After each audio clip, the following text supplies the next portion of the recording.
Okay, we're going to read from God's Word now. We're going to read from Luke's Gospel and chapter 20. In this parable, Jesus tells a story that's all about Israel's history. We're just thinking about Abraham. And so Israel is what comes out of Abraham. That's the larger family that eventually comes out of Abraham, Isaac, and Jacob. We've got the 12 tribes of Israel, and then we've got the Old Testament is full of Israel's history. Well, Jesus now tells a parable that's all about Israel's history. Luke chapter 20, and we're going to read the first 18 verses. One day as Jesus was teaching the people in the temple and preaching the gospel, the chief priests and the scribes and the elders came up and said to him, "Tell us, by what authority do you do these things? Or who is it that gives you this authority?" He answered them, "I will ask you a question. Now tell me, was the baptism of John from heaven or from man?" And they discussed it with one another, saying, "If we say from heaven, he will say, 'Why did you not believe him?' But if we say from man, all the people will stone us to death, for they are convinced that John was a prophet." So they answered, they did not know where it came from.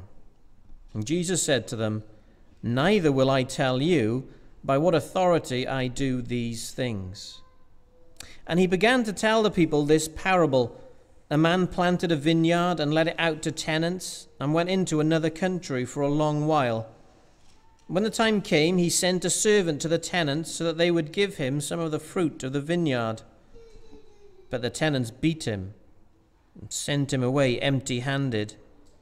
He sent another servant, but they also beat and treated him shamefully and sent him away empty-handed. And he sent yet a third. This one they wounded and cast out. Then the owner of the vineyard said, "What shall I do? I will send my beloved son. Perhaps they will respect him." But when the tenants saw him, they said to themselves, "This is the heir. Let's kill him, so the inheritance may be ours." And they threw him out of the vineyard and killed him. What then will the owner of the vineyard do to them? He will come and destroy those tenants and give the vineyard to others. When they heard this, they said, "Surely not." But he looked directly at them and said, "What then is this that is written? The stone that the builders rejected has become the cornerstone. Everyone who falls on that stone will be broken to pieces, and when it falls on anyone, it will crush him." Amen. May God bless the reading of his word. So from the end of chapter 9 of Luke, Jesus has been heading towards Jerusalem. He's had his head, his face fixed towards it. He's been resolute and determined to head towards Jerusalem. It's been a strange place we've seen for him to head towards because there's opposition, there's hatred, there's animosity which is coming out of that center, coming out of that city, and he's heading towards it. And we saw last week him enter into the city and begin his final week of ministry. Begins well with people praising him and welcoming as the King of Israel. But soon, a matter of days, people will be shouting a very different cry for him to be crucified. And so he's in the city walls, he's in the temple, but he's not going to be there for long. That hatred that exists, that bubbling pot of opposition will soon succeed in killing him. So from here on in, the plot thickens. And the plot thickens in a sort of strange way. Perhaps we'd want a bit more intrigue going on, but the way Luke is Jesus, this is the way we see the tension mounting. This is the way that they're seeking to attack Jesus, first of all, to undermine him, to try and turn the crowd who are positive some of those things done. People on death row talk about and think about their final meal that they're able to have, something in the end to look forward to. Well, I wonder if the prospect of your death was somehow before you. What things would you like to do? What things would you like to focus on? Well, Jesus isn't going to put his feet up. Jesus isn't going to enjoy the sights and sounds of Jerusalem. He's not going to relax with friends and family. At least that's not his priority. Here he is in the temple sharing the good news, proclaiming it, gospeling, making the good news known. In a city that will soon cry out for his death. He's pleading with people. They would still come to know God. There are still people to reach. There's still that sense of urgency about him. And as he's teaching there, these religious leaders, we're told chief priests, scribes, and elders. Those three groups sort of make up the Sanhedrin, the Jewish ruling council. And so it seems like this is a delegation that sort of come from the highest heights of Jewish authority. These have been perhaps sent to trick Jesus or to undermine him, to somehow get some victory over him. And they ask him about authority. And that's what they want to talk about. That's how they want to try and undermine him. But we already know that these people want to destroy Jesus. They come for him, and this is their means. This is their way of coming for him. Because in religion we justify ourselves, we make ourselves right. And in so doing that, we give ourselves confidence, self-righteousness. And so when we come across a message which is full of grace and God's mercy, it irks us, it annoys us, it frustrates us. We think we're better than that. These chief priests and teachers of the law, listen to their job roles, their titles. Priests. They're to be intercessors between men and God. Rather than interceding for the people, they're attacking the one true great high priest. The teachers of the law, they're not actively teaching. There's one there teaching. Jesus is teaching, and they're interrupting him. The true fulfillment of the law that they've studied is right in front of them. And they want him out. And they want him dead. So this question isn't coming from a good place, but a destructive place. They're looking to discredit Christ. They're looking to destroy him. So that's the attack. We see that in verse 2. When you first read it, it might have just seemed like a question, but they really are seeking to undermine Jesus. And then verse 3 and 4, we have Christ's reply, a bit like a tennis game, a serve and then a reply.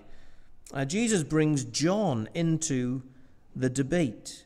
He brings John the Baptist in. He says, he answered them, I will also ask you a question. Now tell me, was the baptism of John from heaven or from man? And it might sound like Jesus is avoiding the question. It might sound like Jesus is avoiding the debate.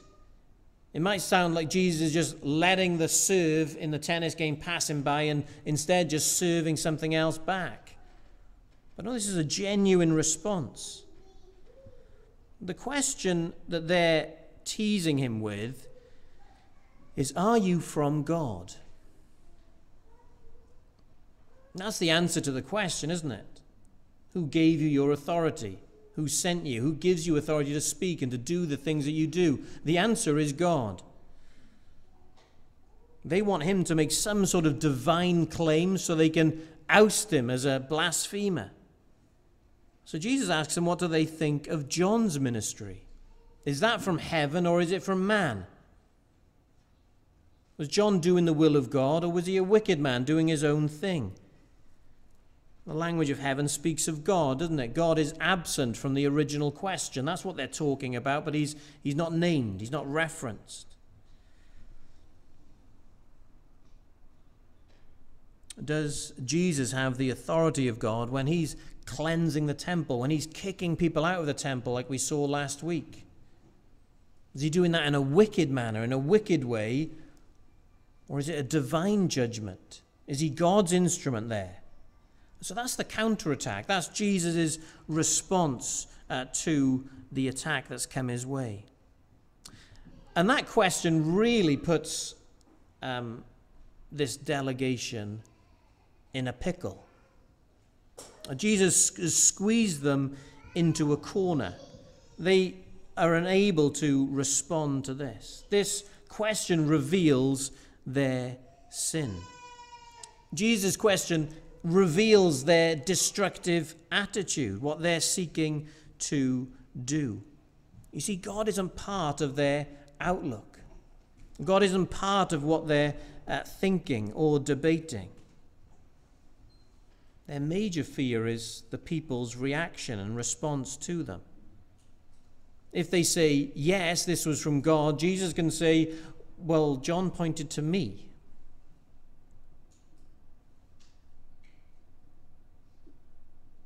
I'm the Son of God. I'm the Messiah. I'm the sent one.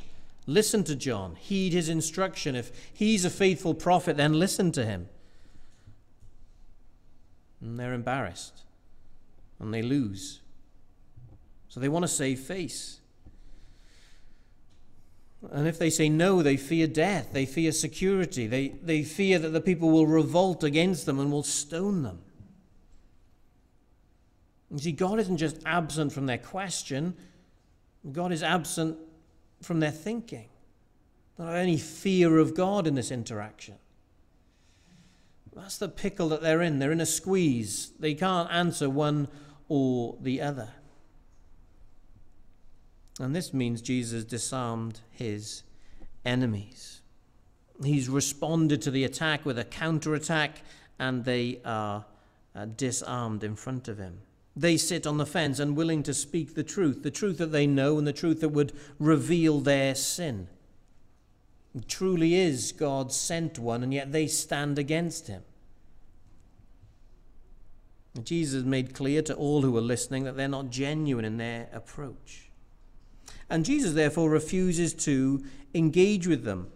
Verse 8, Jesus says to them, neither will I tell you by what authority I do these things. Notice Jesus doesn't say, I don't know either. They claim ignorance. He says, neither will I tell you. He knows it's a matter of the will. It's not about ignorance. They refuse to tell him, and he likewise refuses to tell them. Can you feel a sense of the frosty atmosphere? How tense it would have been to be in that room and to hear this back and forth, the tension between the two. In the language of our day, Jesus owns the Sanhedrin. These are mic drop moments. There's a rap battle going on, and Jesus wins. He destroys him. They're to retreat now, scuttle away into their darkness, into their plotting with their tails between their legs. They've been humiliated by Christ. Not only has Jesus not been caught out by them, but he catches them at their own game. Well, this episode, is enticing and interesting as it is an introduction really to the parable. Jesus has got no qualms about telling people where his authority comes from or who he is, and he does so in this parable. He begins to teach the people. He's dealt with the Pharisees and the scribes at their own game. Now he responds to the people and brings them into the same debate, tells them a story. And in so doing, he's explaining the reason for the situation that he's in. He's explaining the frostiness. He's explaining the rejection that these Jewish leaders have of him. But I want to do more than just study that moment. I want to do more than just study that day. If you've walked into church for the first time, you've never been in church before, then this story gives you all you need to know. The whole of the Bible pretty much is encapsulated in this short telling. Israel's story, God's dealings with Israel. And the gift of the gospel, the gift of God's Son. So if you've never heard this message before, if you've never heard about the Lord Jesus Christ before, then in these short 10 verses, Christ tells you everything you need to know.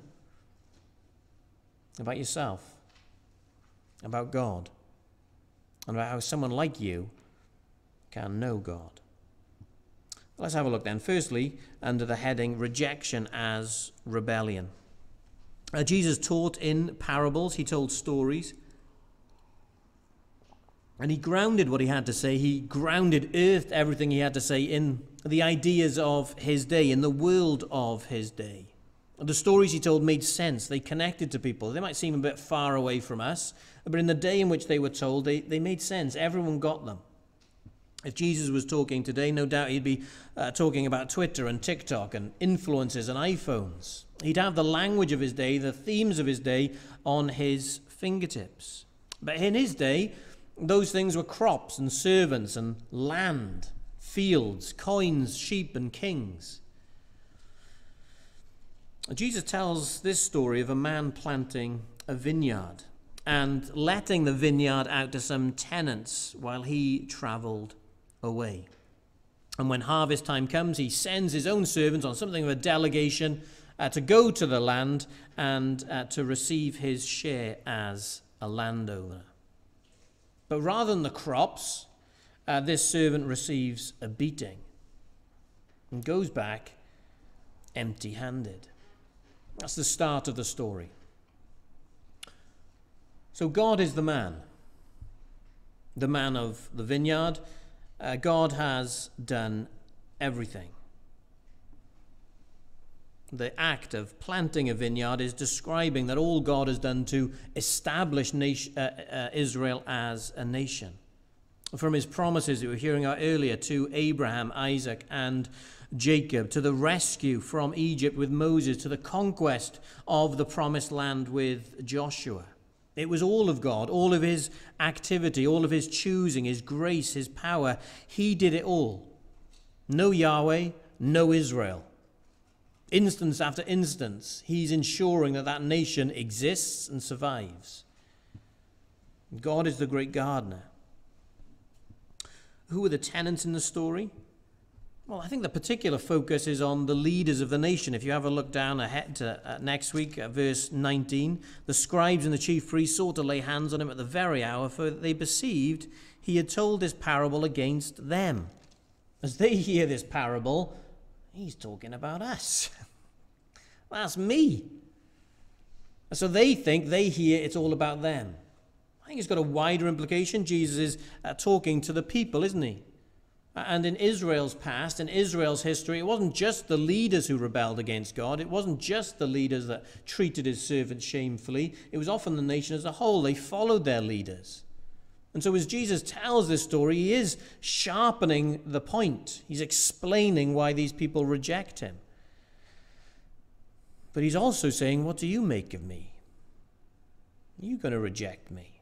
Are you going to treat me like they treat me? Are you going to treat me like your forefathers treated God's servants? So this is his short story reminding us of all of the wonderful things God has done to establish this nation. He has been good to them. They've not earned his favor, but rather than live lives that have in gratitude to God and worship to God, they've rejected him. They've not listened to him. The servants in the parable are prophets of God sent. God's faithful prophets sent. Again and again, God sends his servants to call his people to live in the right way, to live in line with God, to live fruitful lives that God required of them. And again, those prophets are ignored, sometimes beaten, sometimes killed. Can you see how Jesus is framing this story to explain the circumstances around him, the opposition around him, the hatred and the rejection he's experiencing? This rejection of him deserve. He could have done much worse, couldn't he? And this is the story of Israel. Zoom out. This is the story of Israel, him re-establishing relationship with them, despite their faithlessness, despite their reckless behavior. God has been faithful still. So patience. Zoom out again, not just from the story. Are you testing that patience? How else does God respond? What's the second way we see him respond? Well, not only patience, but profound love. Following the third servant, he sends his son. Perhaps they will respect him. They've not respected these servants. They've not respected these delegations that I've sent to them that obviously, clearly represented me and my authority. They've disrespected me by disrespecting them. But surely, if I send my son, my own son, my beloved son, mine, they won't dare treat him in this way. God the Father, pictured as the owner.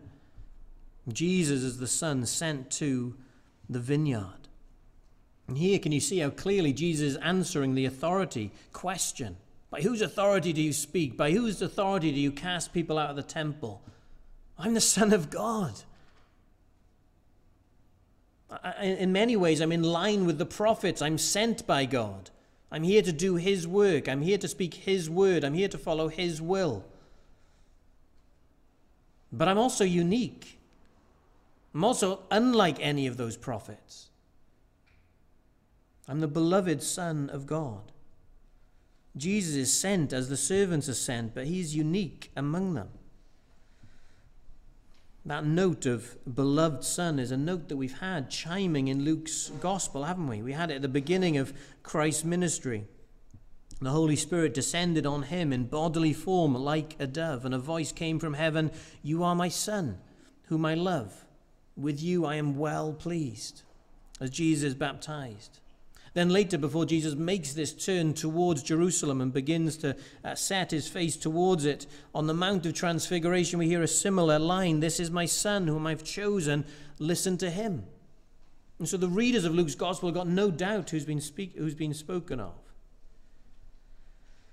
This is how God responds to rebels, with profound love, with unspeakable grace, with unfathomable mercy. How is this son received? We'll zoom into the story. Let's kill him. There's real folly in sin, isn't there? There's real stupidity and daftness. Let's kill him. This is going to work out well for us. The boss man, the top man, he sends his son. If we kill him, this will somehow work out for us. Some commentators try and work out the logic of what might be going on in their minds, but I don't think there is any. How are they going to end up with this land? How are they going to win this? How is he going to let this slide? Zoom out in history. How does it work out? Well, we said this crowd soon cried, "Crucify him." This plotting band of religious leaders soon managed to get everybody on board to want to kill Jesus, and they succeed. This isn't just a story, this is history. God's Son sent in the world was killed by his own people, the people he came to save. In our culture, we do it by ignoring him. He's an irrelevance. Not part of my day, not part of my plans, not part of my future. I don't honor him. I don't obey him. I don't listen to him. I don't want him. It's the same rejection. It's the same rebellion. The ambassador of heaven, the Prince of heaven, has come into the city Jerusalem, intended to be an outpost of heaven, and he's rejected. More than rejected, he's killed. Do to them. He will come and destroy those tenants and give the vineyards to others. Here it seems that the final straw has landed on the camel's back. They've now killed the Son, and that has sealed their destruction. Jesus pointing here to the days of Jerusalem being numbered, of the city that's rejected him coming under God's judgment. The Roman siege of the city, and the city being torn down. And this language of giving the vineyards to others is a positive expression of what God will do, having removed Israel from the picture, then he'll bring in the Gentiles. He'll bring those who are outside of this promised family of God. There's a destruction in this story. There's death, handover. There's destruction in history, Jerusalem being destroyed. And there's a sense in which it points to our own end, to the judgment of God coming in this world and revealing to us the consequences of our rejection and rebellion of Christ. So that brings us, as Jesus tells them of this final concluding judgment of the landowner, did you notice their response in verse 16? He will come and destroy those tenants and give the vineyard to others. When they heard this, they said, surely not. Quite a few references I looked up there used the language of God forbid there. Strong, significant language, the strongest possible terms being used. The word God isn't in the original, but it probably wouldn't be in the way that they'd speak. They wouldn't want to put his name in that sort of sentence. But it's that type of language. By no means, this cannot happen. You see, they know the type of story that Jesus is telling. They know what Jesus is saying. They know what he's saying about their nation and their leaders. Anybody who engages with that story knows that it's the rightful thing for that landowner to do. It's a fine thing for him to do. It's a just thing for him to do. But as the justice lands in their city, as it talks about their nation, surely not. Not here. Not like this. Not us. God's judgment is like that, isn't it? We don't like it when it comes home. We don't like it when it comes close. We're quite good at pointing the finger of judgment at other people. We're quite good at wanting God to sort that mess out and that mess out and that horrible person out. But when the judgment of God comes close, when we're told of our sin and our rebellion against God, we want to push that away. Surely not.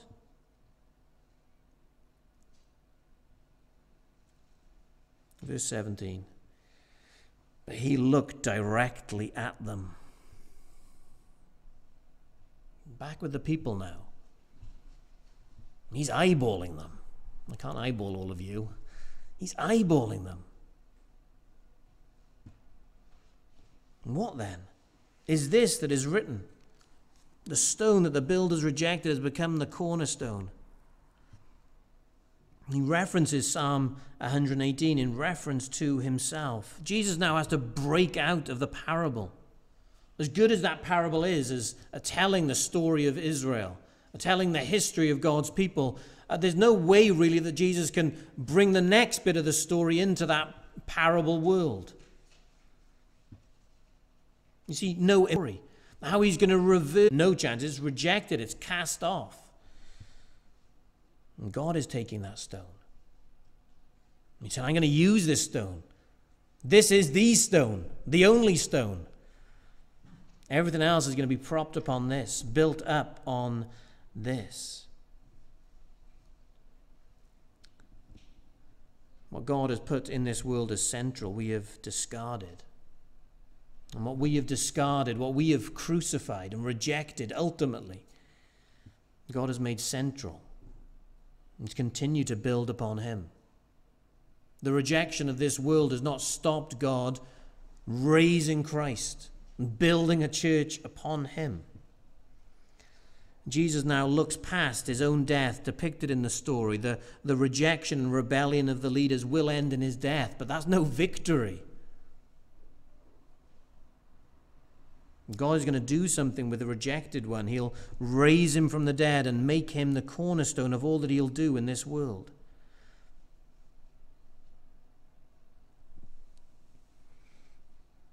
We often feel powerful as consumers, don't we? Someone comes to the door and tries to sell us something. No, thank you. They want something out of us. And so sometimes when it looks like we've got a choice, it looks like we can opt in, we feel like we've got the power to opt out. We feel like we're in control of our purse strings. We feel like we've got some financial security there.